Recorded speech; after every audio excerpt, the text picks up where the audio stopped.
LB Nagar BRS అభ్యర్థి దేవిరెడ్డి సుధీర్ రెడ్డి విజయం కోసం అతని సోదరుడు రణధీర్ రెడ్డి ప్రచారం చేశారు. బిఎన్ రెడ్డి డివిజన్ అధ్యక్షుడు కటికరెడ్డి అరవింద్ రెడ్డి, మాజీ కార్పొరేటర్ ముద్దగోని లక్ష్మీప్రసన్న గౌడ ఆధ్వర్యంలో పాదయాత్ర నిర్వహించారు. ముందుగా సాహెబ్ నగర్లోని త్రినేత్ర ఆంజనేయ స్వామి ఆలయంలో ప్రత్యేక పూజలు నిర్వహించారు. అనంతరము కార్యకర్తలతో కలిసి ప్రతి గడపకు వెళ్లి సుధీర్ రెడ్డికి ఓటు వేయాలని కోరారు. రణధీర్ రెడ్డి మాట్లాడుతూ ఎల్బీ నగర్ నియోజకవర్గంలో సుధీర్ రెడ్డి చేసిన అభివృద్ధి తనను గెలిపిస్తుంది అంటూ ధీమా వ్యక్తం చేశారు.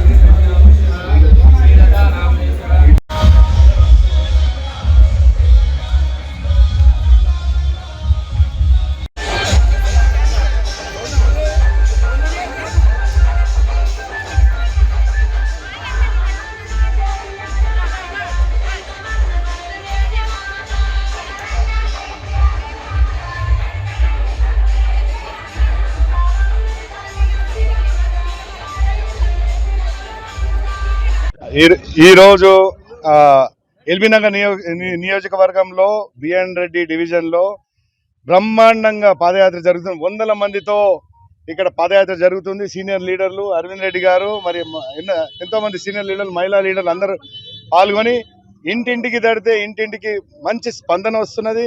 ఖచ్చితంగా మనము ఎల్బీ నగర్లో బ్రహ్మాండమైన మెజారిటీతో సుధీర్ అన్న గారు గెలవబోతున్నారు. బీఆర్ఎస్ పార్టీ మళ్ళీ హ్యాట్రిక్ కొట్టబోతుంది.